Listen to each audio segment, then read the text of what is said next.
एक गांव में नंदू नाम का लड़का रहता था जो अपने माता पिता की दिल से सेवा करता और उनकी हर बात मानता था।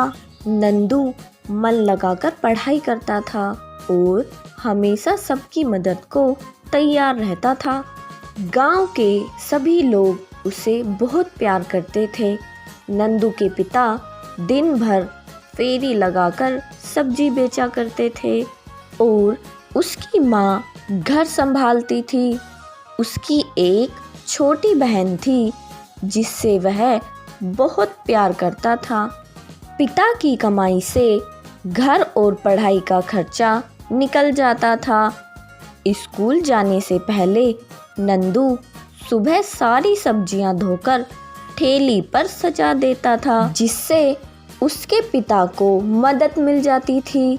एक दिन उसके पिता बारिश में भीग गए और बीमार पड़ गए। फिर एक दिन अचानक उनकी मृत्यु हो गई। इस हादसे से पूरा परिवार हिल गया। घर में सभी पैसे पैसे के लिए मोहताज हो गए। नंदू की माँ की तबीयत भी खराब रहने लगी।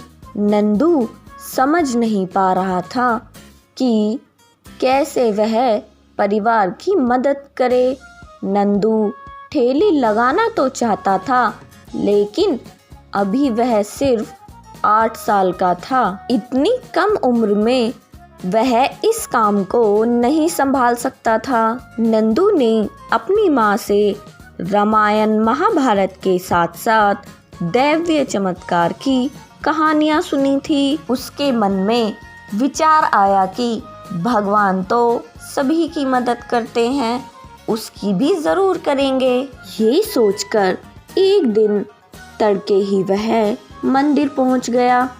उसने वहां जाकर हाथ जोड़ा और बोला, भगवान, मैं छोटा बालक हूँ, पूजा करना नहीं आता, लेकिन तुमसे विनती करता हूँ कि रास्ता दिखाओ। इस तरह नंदू स्कूल जाने के क्रम में नियम से रोज मंदिर जाता और भगवान से विनती करता। इस तरह करते करते उसे कई महीने गुजर गए। इस दौरान न तो भगवान ने दर्शन दिए और न ही परेशानी दूर हुई। कभी कभी नंदू निराश हो जाता कि उसे पूजा करना नहीं आता, इसलिए भगवान दर्शन नहीं दे रहे, वरना वह तो सबकी मदद करते हैं। फिर भी उसने मंदिर जाना और पूजा करना नहीं छोड़ा। आखिरकार एक दिन देवी माँ को उस नन्हे भक्त पर दया आ गई। एक दिन जब नंदू बिस्तर पर गहरी नींद में सोया था, उसे लगा आकाश से एक तेज रोशनी आ रही है और पूरा कमरा रोशनी से भर गया। कुछ देर बाद उस रोशनी से हाथ में छड़ी लिए नन्ही परी निकली, जो बिल्कुल वैसी ही थी जैसा उसने किताबों में पढ़ा था। नंदू को यकीन नहीं हो रहा था। वह भौचक्का बस उसे देखे ही जा रहा था। तभी परी ने मुस्कुराते हुए कहा, नंदू, मैं सच में तुम्हारे सामने खड़ी हूँ। नंदू ने तुरंत कहा, तो क्या तुम परी हो? परी ने मुस्कुराते हुए कहा, हाँ, तुम यहाँ कैसे? घबराहट में नंदू की आवाज़ नहीं निकल रही थी। परी ने फिर हंसते हुए कहा, नंदू, मुझे देवी माँ ने भेजा है। देवी माँ? नंदू आवेग में चिल्ला उठा। हाँ नंदू, बोलो तुम्हें क्या चाहिए? नंदू खुशी से चिल्लाते हुए बोला, अगर तुम्हें सचमुच देवी माँ ने भेजा है तो तुम मेरी माँ को ठीक कर दो। परी बोली, ठीक है नंदू, कल तक तुम्हारी माँ ठीक हो जाएंगी, लेकिन मैं तो तुम्हें वरदान देने आई थी, तुमने अपने लिए कुछ मांगा ही नहीं। नंदू बोला, मेरी माँ ठीक होगी तो पूरे परिवार की देखभाल कर लेगी। बच्चों पर पहला अधिकार माँ का होता है, इसलिए मैंने माँ के लिए ही मांगा। परी खुश होकर बोली, नंदू तुम बहुत अच्छे हो, तुम मुझसे एक और वरदान मांग सकते हो।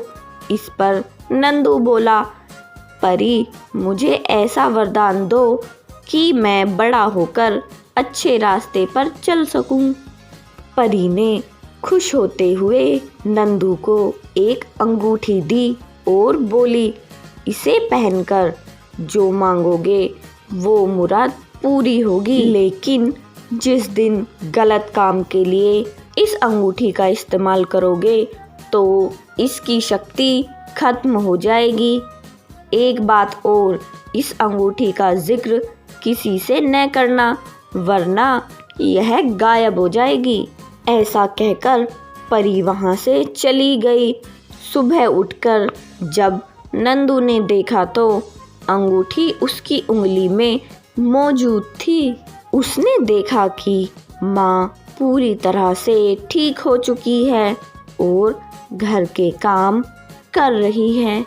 वह अपनी माँ को सारी बात बताना चाहता था, लेकिन फिर परी की बात याद आ गई और वह चुप हो गया। इस कहानी से हमें यह सीख मिलती है, इंसान को कभी लालच नहीं करना चाहिए। कर्म पर विश्वास करने वाले लोगों के लिए कुछ भी असंभव नहीं होता।